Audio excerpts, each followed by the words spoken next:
Peters is a Tony Award-winning actress and singer who has starred in motion pictures like Pennies from Heaven.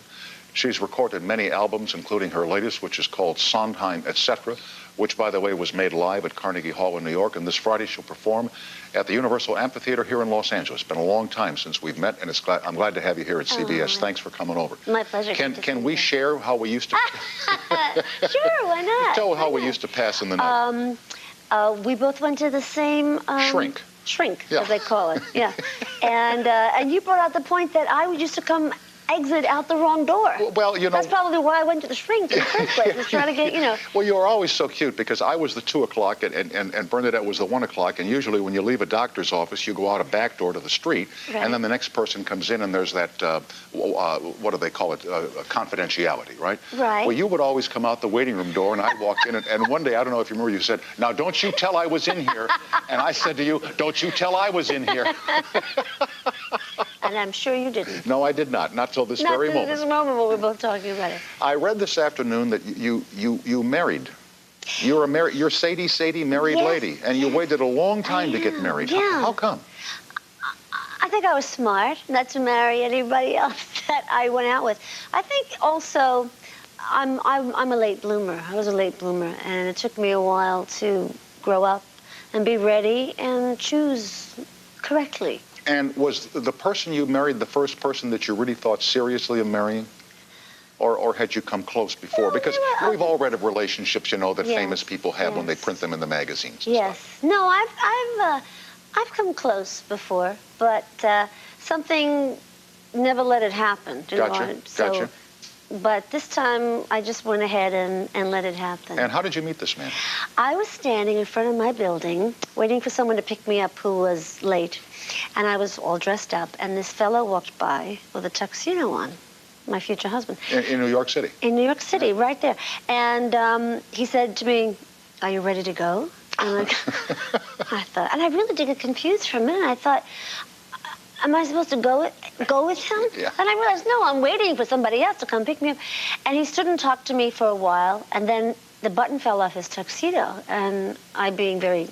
I thought, well, I'm safe. I'm standing on the street. I said, well, yeah. The guy's going to pick me up any minute, so it's going to be fine. And I'd sew it on for you. I said, but I don't have a needle and a thread.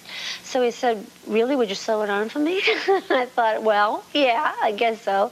So we ran across the street to the tailor, and he threw down $20 and took a needle and a thread. So there I am, standing in New York City in front of my building, sewing on a button on a complete stranger's jacket. Yeah, people are riding by saying, "Why is Bernadette sewing the button on his..." I met people in my building I didn't even know lived there, you know, from this. And then I came home that night, and he had left with the doorman a card with a tuxedo on the card with the button in it, with his name and address, so that the button back on. And I didn't call him because I was, you know, I was starting to see somebody else. And then I went out with him like 2.5 years later. I'd run into him in the neighborhood. So 2.5 years later, I went out with him. And so it's one of those things, I think it was fate that was meant to happen. And your wedding, I read, took place at Mary Tyler Moore's house back east. Yes. And you and she have been good friends for a long, long time. We have. It's been about 6 years. We worked together in a movie for television. And in that period of rehearsal time, you get to talk to each other and find out, sure, you know, what you're like. And we kind of just bonded during that time.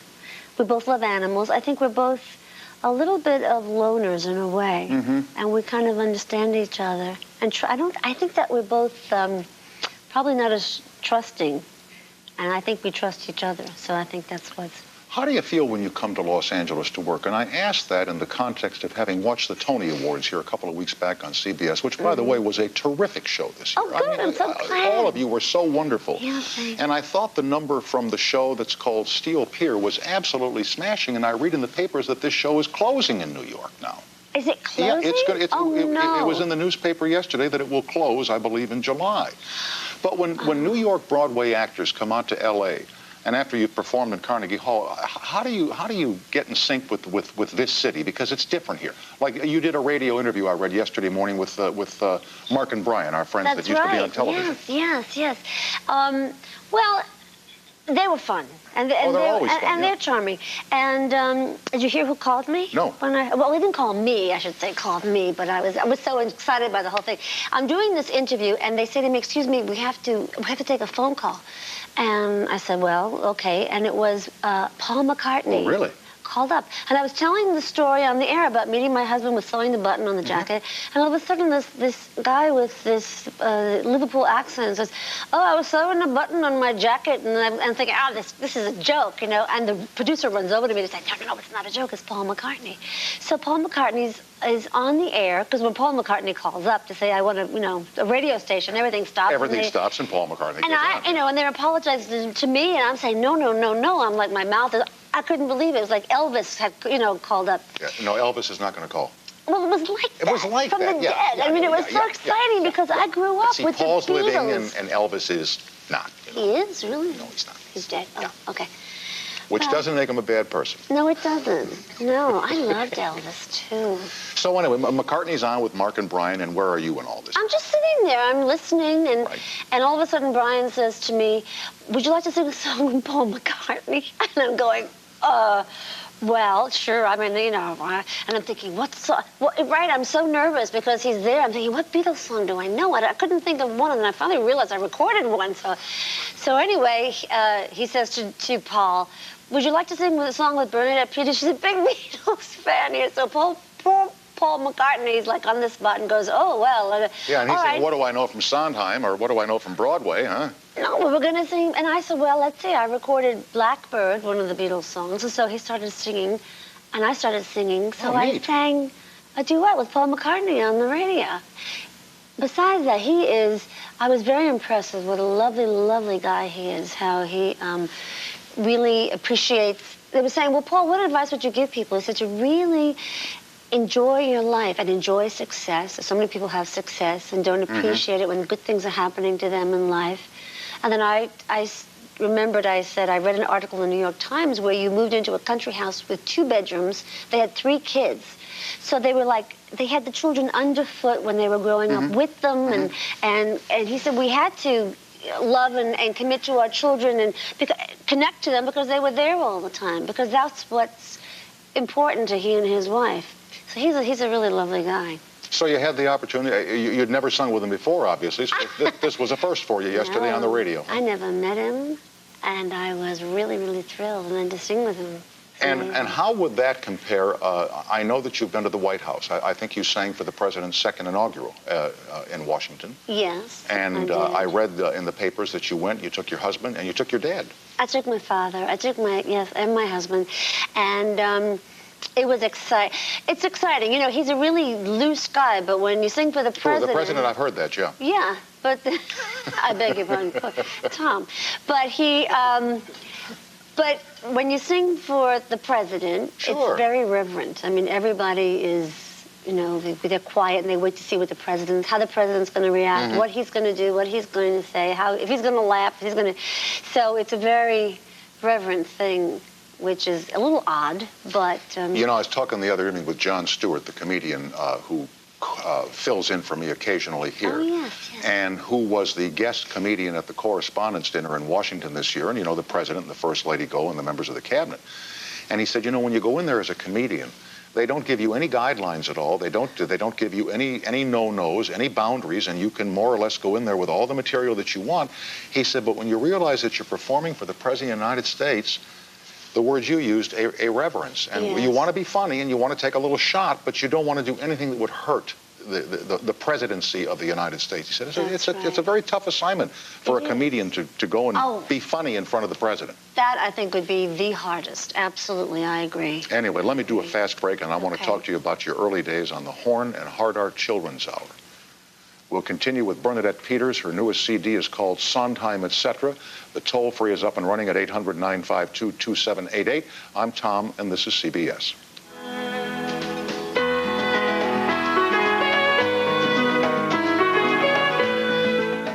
We are with Bernadette Peters, and here is Jess on the toll-free calling from Orlando, Florida. Hi, Jess, and welcome to CBS. Hello, Tom. Hello. I just want to say that you produce wonderful television day in and day out. Thank you. It's incredible when you have great guests like Miss Bernadette Peters. Miss Peters is a very special guest indeed. Thank you, Jess. Yes, Thank she you, is. Jess. My question for you today, and it's a question that I've always wanted to ask you if I would have a chance to speak to you, is who was your toughest director? You know, I think it's when I was 9 years old, I was in a play that Otto Preminger directed. And he was a scary man. He was so scary. He was scary to adults. Yes, but I he was was 9 years old.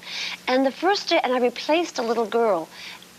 I just showed up at this rehearsal where they were rehearsing, and I hadn't made my entrance yet, and he was yelling at this little boy. And I was so pent up with being upset because he was going to yell at me, that I came in, made my entrance, and all he said to me was, when you come in, just come in and turn left.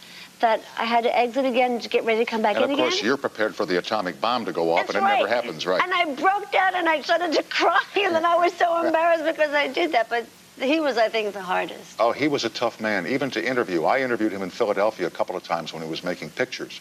And then I flew out here to cover him making a picture out here off San Pedro in the Pacific on John Wayne's boat. I couldn't tell you the title of it to save my life. With George Raft was one of the stars. And he was cruel to the actors. I mean, he was brutal in his, when he, not George Raft, but the lesser players. I mean, he just pounded those people. Yeah. Very tough man. Yeah, he apparently always had someone that he picked on, but then it wasn't me, but I thought it was going to be. Well, I know. Jess, I'm glad you called, and by the way, your compliment for production goes to my wonderful staff who make all of this happen night after night, and I thank you on their behalf. Oh, thank you very much. Okay, good night, young man. Good night. Bye-bye. The Horn and Hard Art Children's Hour, and for those who don't know, Horn and Hard Art was the fast food of its time, the automat. Oh, it was, Yeah. yes. I remember them, and I remember they used to scare me too, because you had to put your quarter in. That's right. Turn the knob and get the sandwich out before they slap that thing back around and you lose your hand. That's right, and when that's you're right. a little person, like I was, it was like a challenge in your life to get your sandwich out before they would, you know. For the young folks who don't know, it was a wall of doors. Yeah. And you put a quarter in and open the door, and one would be a piece of pie, one would be a bottle of milk, one would be a sandwich. Yeah. And if you didn't get your hand back in time before the door slammed shut, you lost a finger. You lost the whole thing. And they sponsored stuff on TV in Philadelphia and in New York, all over the East. It was a kids' amateur hour. Yes, the Horn and Hearted Children's Hour. And they paid me in Hoffman soda. They didn't pay me in money. They paid me in soda, which I thought was great. Sure, I could move a little container of soda. But it was live. And so I was about only 5 when I was on there. So I didn't realize I was on television because I didn't come home and watch a tape of myself. No, there was no such thing back then. No, it was live. So I was playing. I was like playing dress up and singing. That's what I was doing. Yeah, what did you do? What did you do on the amateur hour? I sang Ragtime Cowboy Joe, and I had guns. And then I sang a song where I was Brunhilde, and instead of wearing armor, they put muffin tins on me. And I remember the prop man coming over and buttering my muffin tins because they were reflecting the light too much. Oh, and the butter would not have, That's right. dull them, Which right. I thought, well, this is interesting. Usually at home you put the butter inside the tins, or here you're putting it on the outside. But I remembered those things. I remember that. Did you go to a lot of auditions when you were a child? And was your mom and dad, were they supportive of you being a singer? Well, my father thought my mother was out of her mind, because she'd give us piano lessons, and I'd play the piano awful. And he would say, what are you wasting your time for? Listen to the way she plays the piano. Yeah. But she would take me to auditions, and to me, it was a hobby for me. Mm-hmm. And I didn't understand kids in show business. I didn't care for them too much because they weren't very real. They'd stand on the line and just kind of like smile for no reason at the producers and stuff. And I'd look at them, because I never was hired because I was like a sour puss little girl. Because I'd look at them and thinking, what are they smiling about? But therefore, I was never a child star, and I was kind of lucky. I didn't have those problems to overcome. You did have your big moment, though, on Name That Tune, where you won $900. I did. I was the first child to win that much money. And I lost on, they had the song Horses. Dum, bum, bum, bum, bum, bum. And I thought it was something... Horses? Horses, yeah. There's no song, Horses. Yeah, it's called Horses. Ba, ba, ba. Oh, no, it was Pistol Packing Mama. That was the song. And I thought it was Horses. Pistol Packing Mama. Yeah, lay that pistol down. Right. Lay that pistol I sang a duet with Bernadette Peters. Call me Fisher. All right. Fisher, right. And I thought it was Horses from the... Aqueduct racetrack. I don't know what I was, I don't know what so I lost on that one, but... That's the one where you well. could name the song in so many notes, as I recall. Yes, that's right. Yeah. And you had to run and ring the bell, and I remember they gave me a pair of sneakers, which I thought was great. Yeah, now, I remember watching you when you hosted Saturday Night Live a couple of years back, and you did another song. Yes, I did a song called Making Love Alone, which you can imagine... We all know what that is. What it's about, right?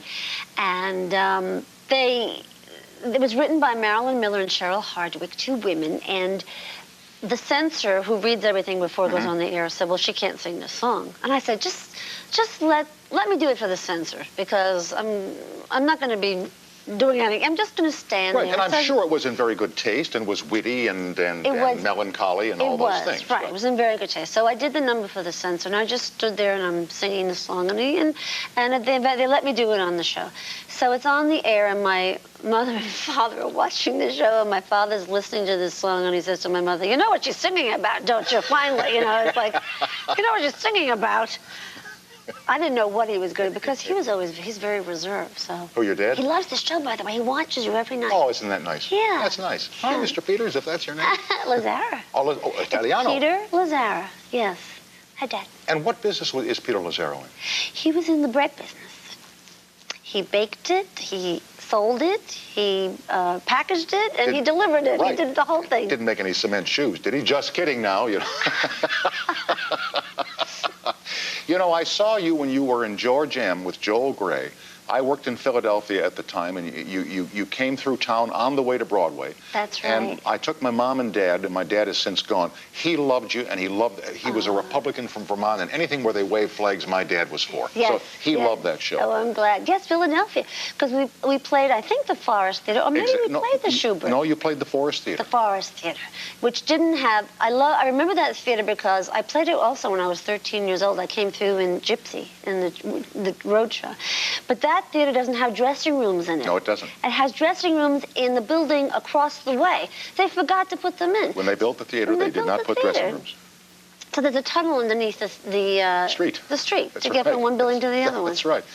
Anyway, we don't often have performance here. We're honored that you will sing for us from your new CD. It's a joy to see you again. And I know you have a big night at the Universal Amphitheater and your concert there in a couple of nights. Have a great time. And Bernadette will be back to sing from Sondheim, etc., right after this short break.